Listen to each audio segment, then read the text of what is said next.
nome del Padre, del Hijo y del Espíritu Santo. Amén. Queridos hermanos, aquí Padre Michel Bonifaz, os saludo y bendigo con sus familias. Continuamos nuestra explicación de la fe católica apoyándonos en el Catecismo Mayor del Papa San Pío X. Hablamos de los vicios capitales o pecados capitales. Pregunta 962. Hay 7 pecados capitales o vicios capitales, inclinación del alma hacia el mal: soberbia, avaricia, lujuria, ira, gula, envidia y pereza. Vamos a estudiar, profundizar este tema. Realmente es muy hermoso, muy hermoso. Tenemos que luchar contra ¿qué? Bien, luchar contra estas tendencias, estas inclinaciones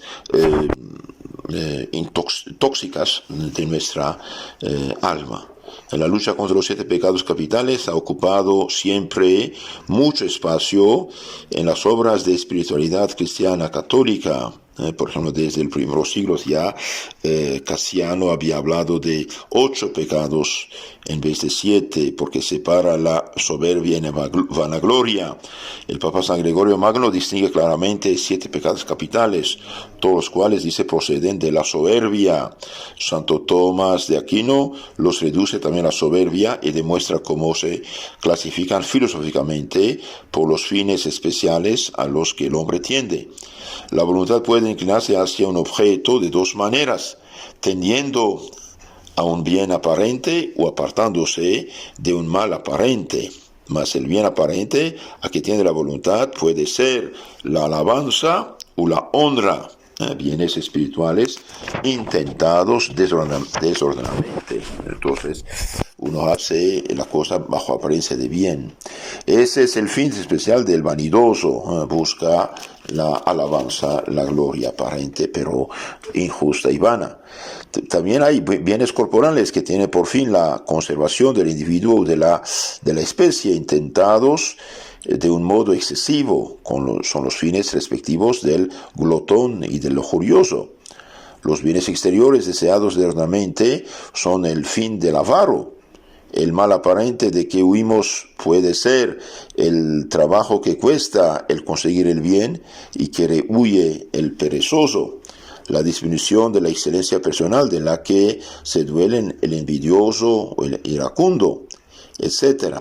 Hoy vamos a estudiar si este tema de la soberbia en sí misma. Me apoyo en el libro llamado Compendio de Teología Ascética y Mística del padre Adolfo Tanqueray. Tanqueray se escribe Tanquuerey. Compendio de Teología Ascética. Ascética se escribe ASC, Ascética y Mística. La soberbia es una desviación, dice nuestro autor en número 820 de su obra. La soberbia es una desviación del sentimiento legítimo que nos inclina a estimar lo que hay bueno en nosotros y a procurar la estima de los demás en cuanto que es conveniente para las buenas relaciones que debemos tener con ellos. Ciertamente debemos estimar los bienes que Dios nos ha concedido, confesando que Él es el primer principio y último fin. Es este un sentimiento que cede en honra de Dios y que nos mueve a respetarnos a nosotros mismos. También podemos desear que los demás contemplen esos dones, los aprecien y den gloria a Dios por ellos, así como nosotros debemos reconocer y estimar las buenas cualidades del prójimo. Esta mutua estima sirve de mucho para conservar las buenas relaciones entre los hombres. Hasta ahí no hay ningún problema, gloria a Dios. Mas puede haber cierta desviación o algún exceso en estas 2 tendencias. Ahí está el problema.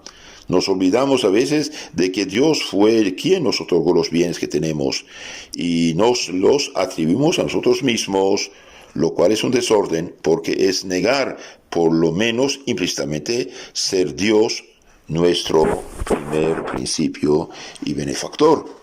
También nos sentimos inclinados a trabajar para nosotros o para granjearnos la buena estimación de las gentes en vez de trabajar para Dios y de referir a Él la honra de todo cuanto hacemos. Asimismo es esto un desorden porque es negar, cuando menos implícitamente, ser Dios nuestro último fin.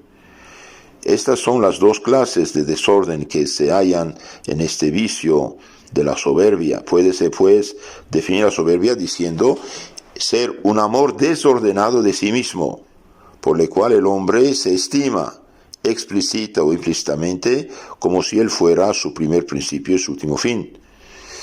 Es una especie de idolatría porque nos consideramos como dioses nosotros mismos, dice el gran obispo Bossuet.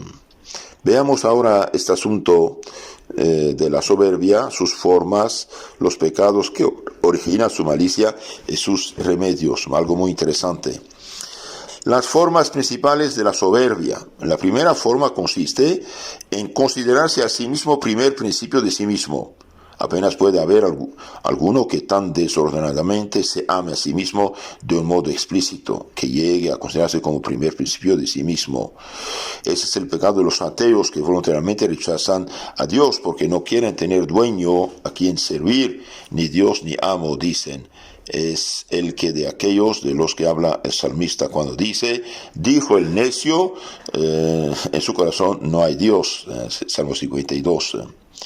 Ese fue el modo equivalente al pecado de Lucifer, que deseando ser autónomo, no quiso someterse a Dios. El de nuestros primeros padres también, que deseosos de ser como dioses, quisieron saber por sí mismos el bien y el mal. Y también de los herejes, que como Lutero, Calvino, se negaron a admitir la autoridad de la iglesia fundada por Dios.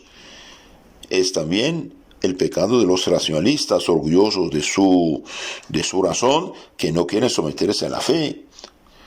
También es el pecado de algunos intelectuales de nuestro tiempo, que demasiado soberbios para admitir la interpretación tradicional de los dogmas, los deprimen y deforman para acomodarlos a sus exigencias, lo que llamamos los modernistas, condenados por el Papa San Pío X en 1907 en su encíclica Pascendi.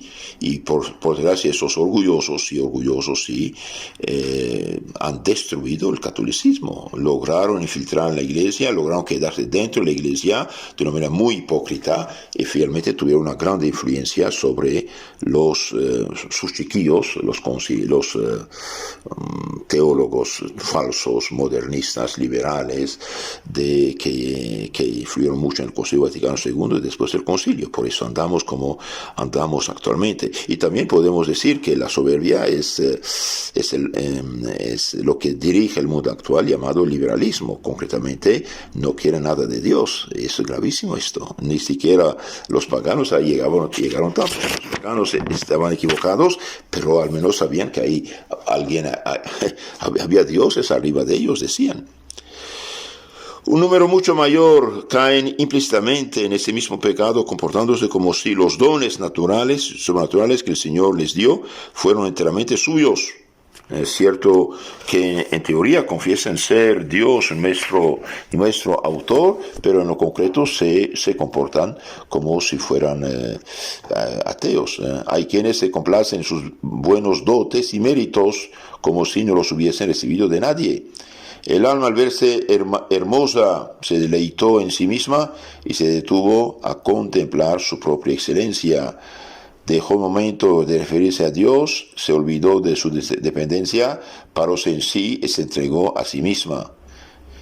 Mas queriendo ser libre hasta emanciparse de Dios y de las leyes de justicia, hízose el hombre esclavo de su pecado. Queridos hermanos, hoy llegamos a tanto orgullo, tanta soberbia, que gobernantes de estados quieren casar hombre con hombre, mujer con mujer y firmar un papelito que la mujer tiene derecho sobre su cuerpo y a matar a su hijo. Pero disculpen, el hijo no es órgano de la mujer. La mujer tiene el cargo de naturaleza de mantener esta vida hasta que pueda vivir por sí misma, pero no es parte de ella. Tengo que se corte la nariz, es parte de ella, la mano, la oreja, la lengua, sí, pero el niño no es órgano de ella. Hace falta ser realmente ciego para decir el contrario, ¿no? Es un orgullo tremendo. El fruto del orgullo, bien sûr, le caemos en más bajo, como dice San Pablo. Les aconsejo leer capítulo 1 a los Romanos.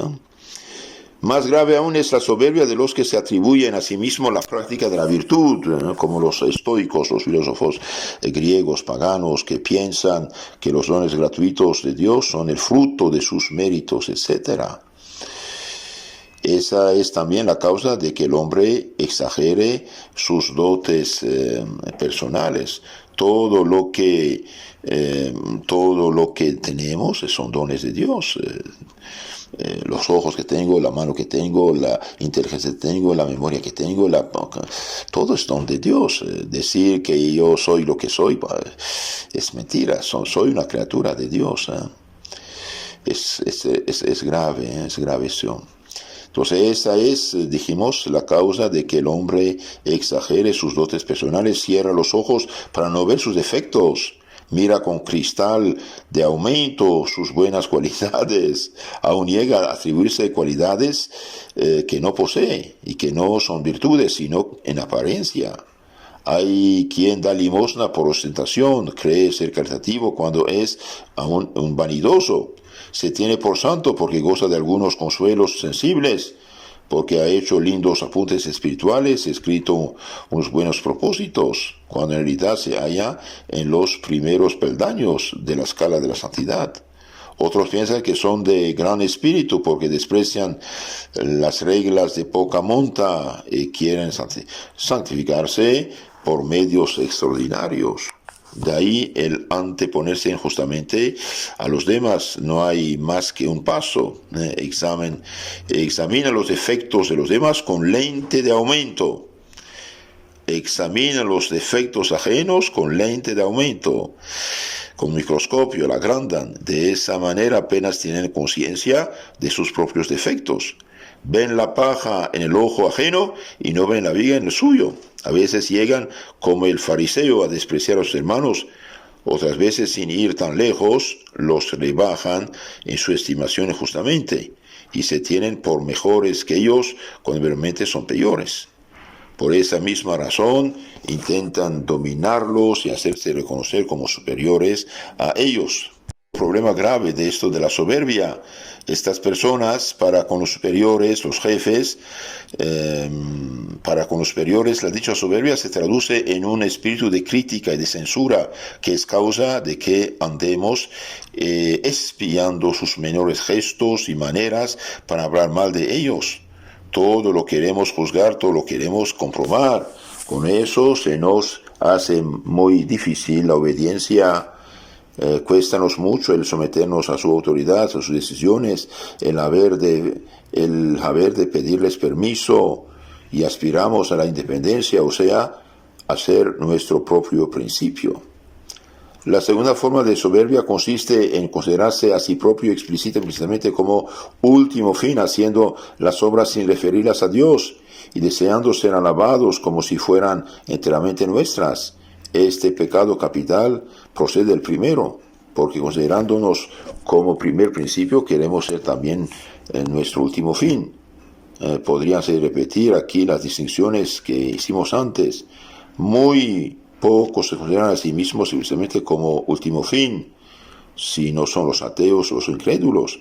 Muchos se comportan en la práctica como si así lo creyeran. Quieren ser alabados, felicitados por sus buenas obras, como si fueran la causa principal de ellas. Obran por egoísmo, por su propio interés, importándoles muy poco la gloria de Dios.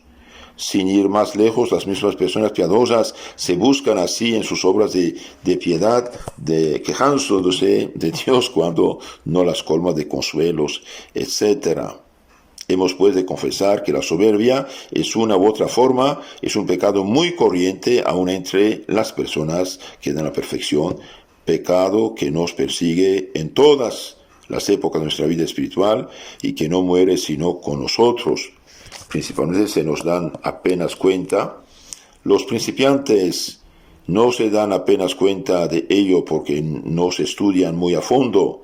Importa mucho hacerles parar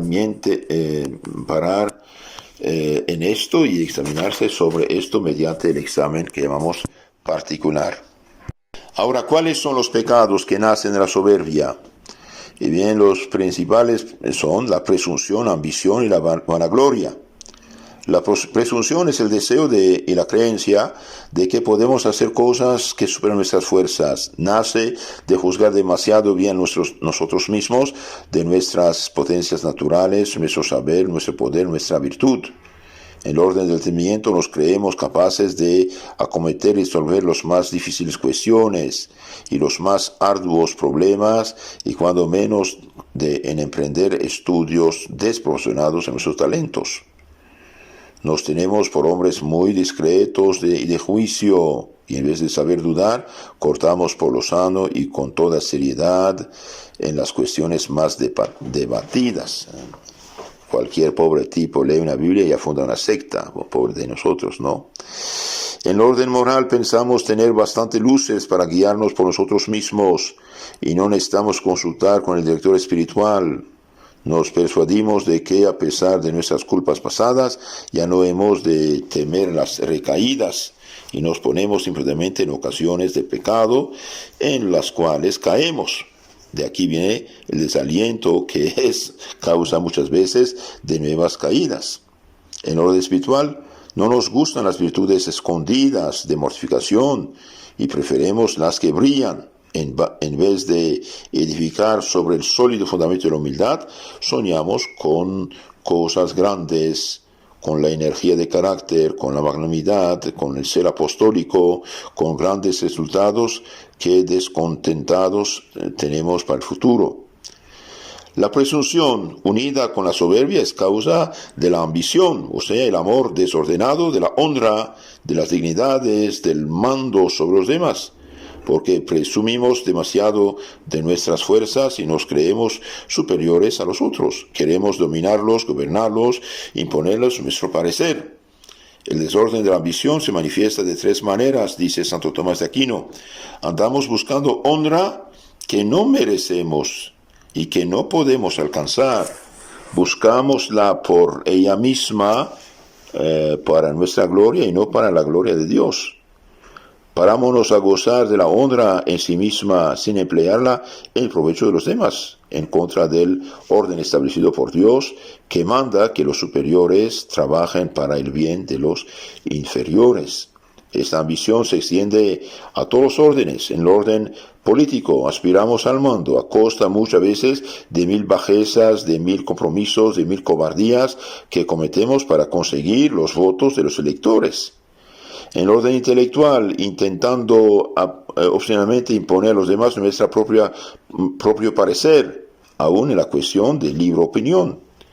En la vida de relación, ansiamos siempre los primeros puestos, los oficios de relumbrón, los aplausos de la plebe, y hasta en la vida eclesiástica, porque como dice Bossuet, cuántas precauciones ha sido preciso tomar para estorbar en las elecciones, aún entre eclesiásticos y religiosos, la ambición, las cabalas, los amaños, las secretas demandas de votos, las promesas y los más criminales procedimientos.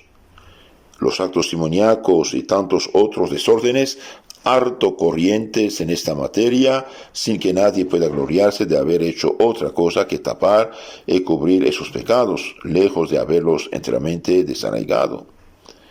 Y como advierte San Gregorio, no es verdad que aun entre el mismo clero hay quienes gustan de que se los llame doctores y ansían los primeros puestos y los parabienes. Es este un pecado muy común de lo que se piensa y que guarda grandes relaciones con la vanidad. Ahora, ¿qué es la vanidad? La vanidad es el amor desordenado de la buena estima de los demás. Vanidad significa vacío, distingue de la soberbia que se complace en su propia excelencia, pero generalmente procede de ella. Quien se estima en más de lo que vale, desea naturalmente ser muy bien estimado de los demás. ¿Cuál es la malicia de la vanidad? Hay un deseo de ser bien estimado que no es desorden, cuando deseamos que sean conocidas nuestras buenas dotes naturales, sobrenaturales, para que Dios sea alabado, para que se acreciente nuestro poder de hacer el bien. No hay en ello pecado. está muy puesto en razón el estimar el bien de lo que vale, con tal que confesemos ser Dios la causa de ello y el único que merece ser alabado. Lo más que puede decirse es ser peligroso pararse a desear cosas de esta clase por el mismo riesgo que hay de desear la buena estimación de los demás con fines egoístas. El desorden consiste en desear ser bien estimado por sí mismo, sin referir toda la honra a Dios, de quien procede todo el bien y que hay en nosotros, y en querer ser bien estimado por cosas vanas que no merecen alabanza, o por último en desear la buena estima de aquellos cuyo juicio carece de valor, de los mundanos, por ejemplo, que no hacen aprecio sino de vanidades. Nadie ha descrito ese pecado mejor que San Francisco de Sales, que dice: se llama vanagloria la que se funda o ya en lo que no está en nosotros, o ya en lo que, aunque esté en nosotros, no depende de nosotros, ya finalmente en lo que, aun estando y dependiendo de nosotros, no merece que de ello nos gloriemos. La nobleza del linaje, el favor de los grandes, el aura popular no son cosas que estén en nosotros, sino en nuestros predecesores o en la estimación de los demás. Algunos tienen gran vanidad de ir montados en un buen caballo, o en un buen carro, vamos a decir, una bicicleta, una moto, de llevar una pluma en el sombrero. San Francisco vivió en los años 1600, de estar ricamente vestidos, etc. Todo eso es decir, vanidad. Los pecados que nacen de la vanidad. La vanidad es madre de muchos pecados, por medio de los cuales se manifiesta exteriormente la jactancia, ostentación, hipocresía. La jactancia es el hábito de hablar de sí mismo, de lo que puede redundar en la propia alabanza. Hay algunos que hablan de sí, de su familia, de sus triunfos, con un candor tal que hace sonreír a los que los oyen. Otros que son con mucha habilidad llevan la conversación materias en las que han de lucir. Otros, en fin, que hablan tímidamente de sus propios defectos, con la esperanza secreta de que han de disculparlos, poderando sus buenas cualidades. Dios mío, qué miseria. La ostentación consiste en llamar la atención por la manera especial de portarnos, por la fastidiosidad en el vivir, por las cosas singulares a que nos atrevemos.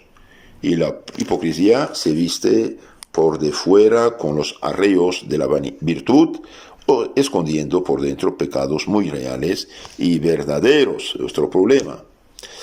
Hipocresía, poner una máscara, ¿no? Parecer virtuoso es ser pecador, ¿no? ¿Cuál es la malicia de la soberbia? Para apreciar debidamente la malicia se ha de considerar la soberbia en sí misma y en sus efectos. En sí misma la soberbia promete dicha, o sea, la que a conciencia y voluntariamente usurpa, aunque sea implícitamente, los derechos de Dios. La soberbia es un pecado grave, el más grave de los pecados, dice Santo Tomás, porque no quiere someterse al dominio supremo de Dios. Por eso el querer ser independiente, negando la debida obediencia a Dios y a sus legítimos representantes en materia grave, es un pecado mortal, porque nos rebelamos contra Dios, contra nuestro legítimo soberano. Y bien, podemos decir que la sociedad actual, atea liberal, es orgullosa y está en pecado mortal como sociedad. ¿Por qué? Porque no reconoce para nada a Dios. Crea lo que quieras y punto, dicen. Es gravísimo esto. Usurpa el lugar de Dios. Es gravísimo esto. Es también pecado grave atribuirse a sí mismo lo que manifiestamente procede de Dios, especialmente los dones de la gracia, porque eso es negar precisamente que Dios es el primer principio de todo lo bueno que hay en nosotros. Muchos, sin embargo, lo hacen así, diciendo, por ejemplo, yo soy hijo de mis obras. Bueno, pécase además gravemente cuando hacemos nuestras obras para nosotros con exclusión de Dios. Eso es negar a Dios el derecho que tiene de ser nuestro último fin. Hay también la soberbia atenuada, que aun reconociendo a Dios como primer principio y último fin, no le da todo lo que es suyo y le roba una parte de su gloria. Es una falta venial muy señalada. Tal es el caso de los que se glorían de sus buenas cualidades, sus virtudes, como si éstas les pertenecieran por entero.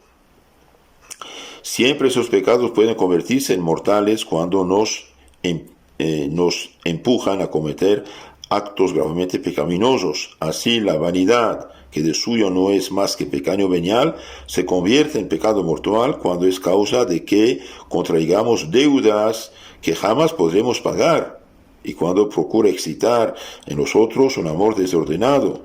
También hemos de considerar la soberbia en sus efectos. Los efectos de la soberbia. La soberbia que no se reprime llega a veces a efectos desastrosos. ¿Cuántas guerras no fueron suscitadas por la soberbia de los gobernantes y a veces por los mismos pueblos?